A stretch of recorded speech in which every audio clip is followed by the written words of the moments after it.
Hello friends, welcome to my YouTube channel Guru Ramdas educational society.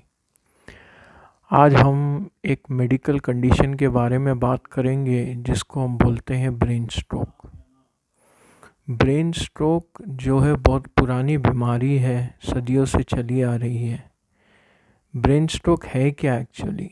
Brain stroke एक ऐसी medical condition है जिसमें brain के अंदर ब्रेन सेल्स काम करना बंद कर देते हैं और उसकी वजह से पेशेंट के अंदर लकवा मार जाता है, ठीक से चल नहीं पाते, ठीक से हर दिन की जो एक्टिविटीज़ है वो कर नहीं पाते और उसके ना करने के कारण जो है उनके अंदर कॉन्फिडेंस और सेल्फ एस्टीम कम हो जाता है, सुसाइडल टेंडेंसीज़ बढ़ जाती है।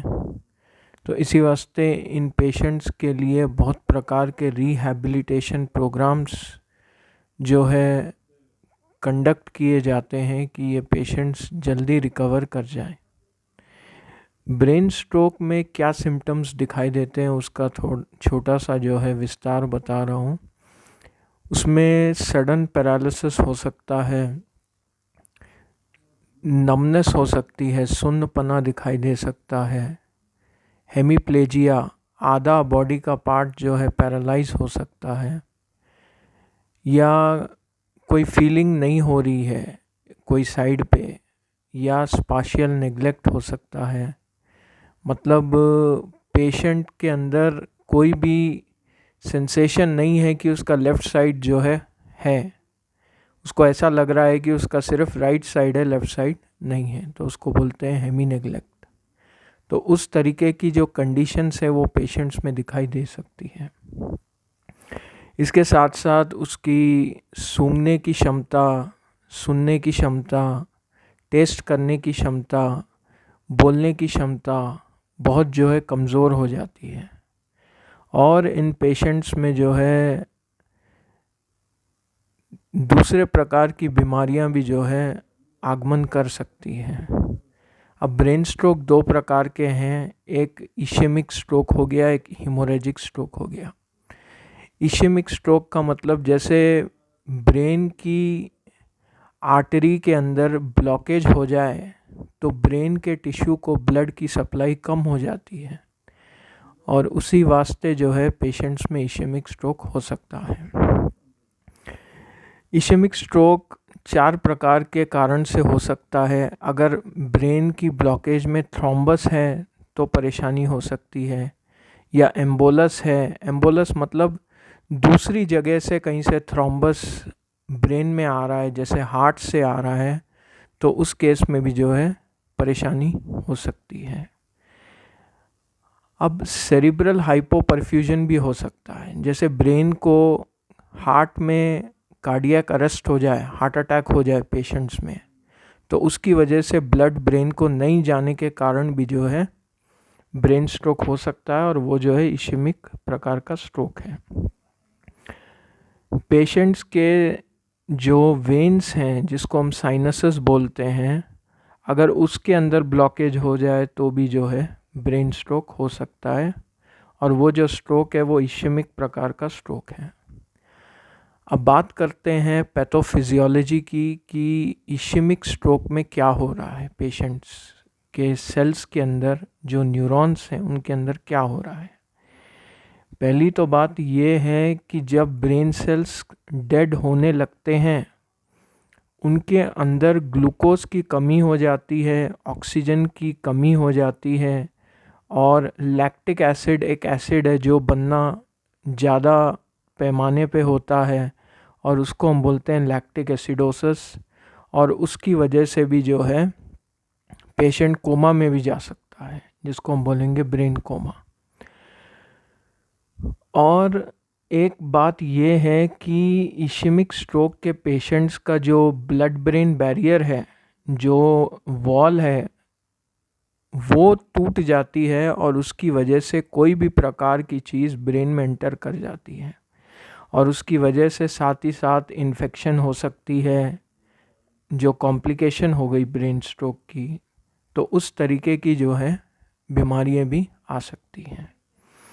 अब बात करते हैं दूसरे प्रकार के स्ट्रोक को, जिसको हम बोलते हैं हीमोरेजिक स्ट्रोक।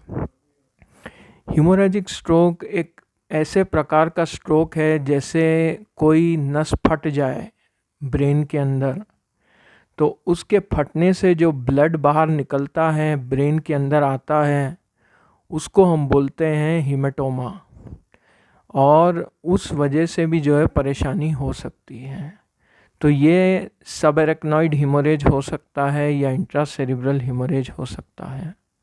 सबएरेक्नॉइड हीमोरेज का मतलब ये है कि ब्लड जो है वो अक्यूमुलेट हो रहा है आपकी एरेक्नॉइड मेम्ब्रेन और पाया मैटर के बीच में।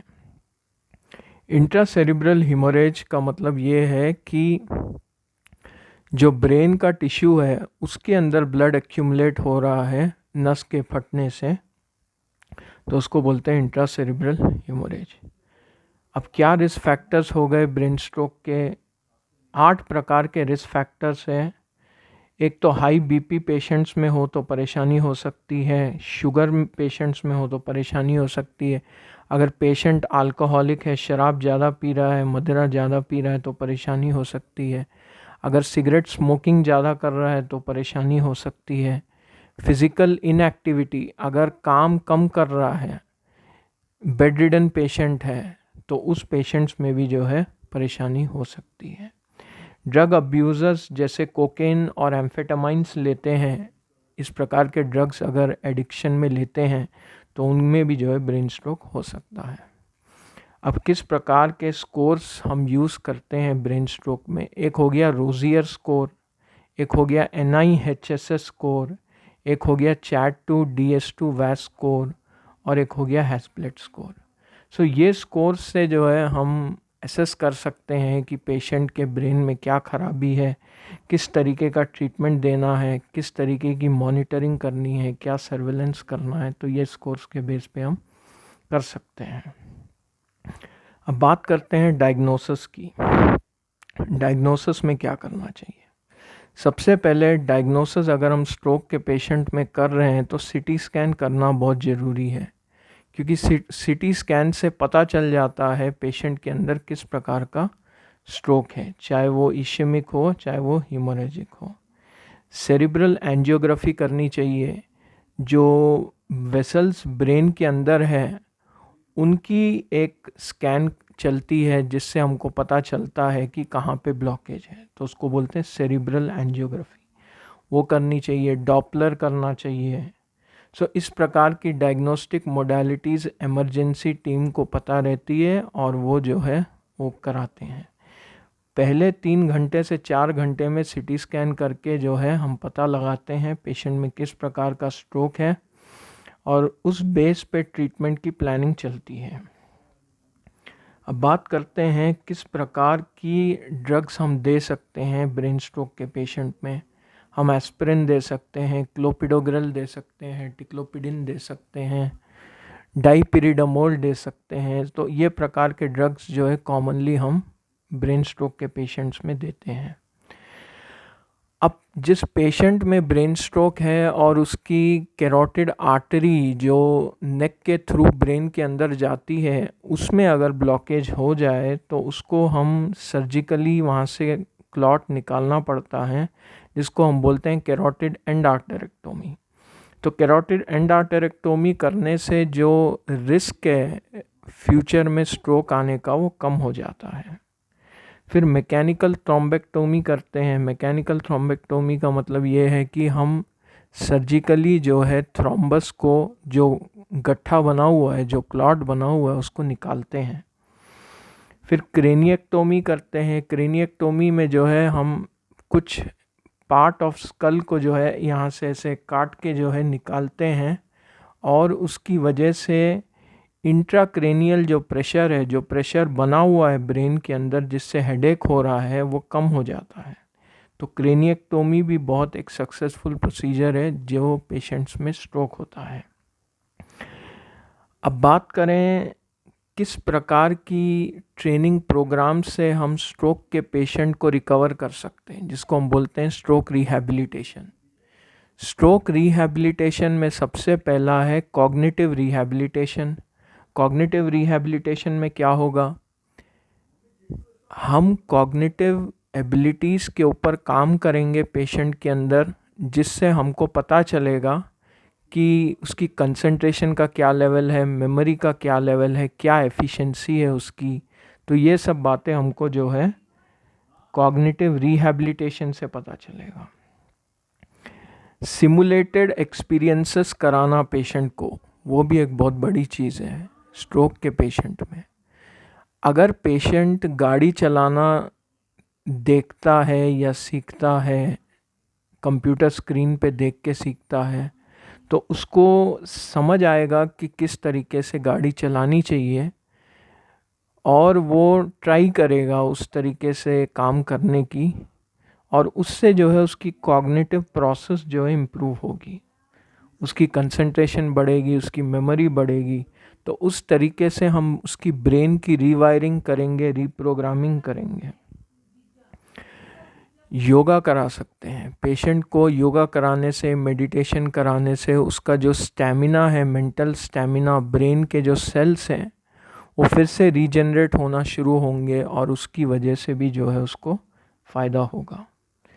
एक टेक्निक हो गई है एक्शन ऑब्जर्वेशन। एक्शन ऑब्जर्वेशन का मतलब क्या है, पेशेंट ऑब्जर्व करेगा एक एक्शन को, एक एक्टिविटी को। जैसे खड़ा हो रहा है तो वो कंप्यूटर स्क्रीन पे देखेगा रिहैबिलिटेशन यूनिट में कि खड़ा कैसे होना है, किस तरीके से पैर रखने हैं, किस तरीके से हाथ रखने हैं। तो वो सबसे भी जो है वो ऑब्ज़र्व करेगा, फिर धीरे धीरे वो उसको कॉपी करेगा, इमिटेट करेगा और प्रैक्टिकली करने की कोशिश करेगा। तो उससे जो है उसकी इम्प्रूवमेंट होगी। अब बात करते हैं मोटर इमेजरी गेट रिहैबिलिटेशन के बारे में। मोटर इमेजरी गेट रिहैबिलिटेशन में क्या कर रहा है पेशेंट, देख रहा है किस तरीके से चलना है, उस तरीके से वो इमेजिन भी कर रहा है, और इमेजिनेशन के साथ साथ वो चीज़ को विजुअलाइज कर रहा है कि मुझे कैसे चलना है, मुझे कौन सा पैर आगे रखना है, कौन सा पैर पीछे रखना है, कैसे बैलेंस करना है। तो वो सब बातें जो है ना मोटर गेट इमेजरी रिहैबिलिटेशन के ट्रेनिंग प्रोग्राम से स्ट्रोक के पेशेंट्स चलना शुरू कर देते हैं। अब बात करते हैं स्पीच और लैंग्वेज थेरेपी की। स्पीच और लैंग्वेज थेरेपी में क्या हो रहा है, एक स्पीच थेरेपिस्ट जो है वो आपको बताएगा कि सेंटेंस कैसे पढ़ना है, कैसे लिखना है, कैसे एक्सप्रेस करना है।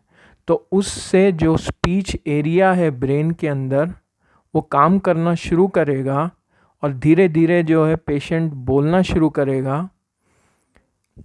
पहले तुतला के बोलेगा, फिर धीरे धीरे और अच्छे से बोलना शुरू करेगा। तो उस तरीके से उसकी स्पीच भी जो है इम्प्रूव हो सकती है। अब बात करते हैं ट्रांसक्रेनियल मैग्नेटिक स्टिमुलेशन की। ट्रांसक्रेनियल मैग्नेटिक स्टिमुलेशन में क्या हो रहा है, ट्रांसक्रेनियल मैग्नेटिक स्टिमुलेशन में पेशेंट को एक चेयर पे बिठाया जाता है कंप्यूटर स्क्रीन के सामने, और उस पेशेंट की जो मैग्नेटिक फील्ड है उसको इंड्यूस किया जाता है इलेक्ट्रिक करंट से।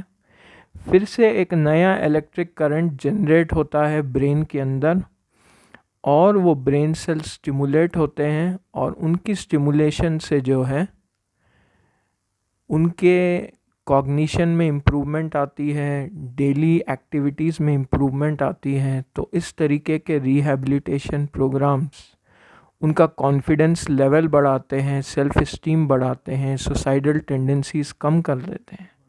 तो इस तरीके से अगर जो स्ट्रोक यूनिट में डॉक्टर्स और टीम ऑफ डॉक्टर्स जो काम कर रहे हैं वो अगर इन चीज़ों को कंसिडर करके चले तो पेशेंट रिकवर जल्दी हो सकता है। एक बात और कहनी है, जो पेशेंट्स स्ट्रोक के होते हैं उनको साइकाइट्रिक कंडीशंस भी जो है जकड़ लेती है। तो जैसे डिप्रेशन हो गया, पोस्ट ट्रॉमेटिक स्ट्रेस डिसऑर्डर हो गया, पैनिक अटैक हो गया, ओसीडी हो गया, प्री ऑक्यूपाइड मेंटल इलनेसेस हो गई। तो इस प्रकार की कंडीशंस भी जो है पेशेंट को और कमज़ोर कर सकती है, और उनको एंटी डिप्रेसेंट ड्रग पे डिपेंडेंट कर सकती है।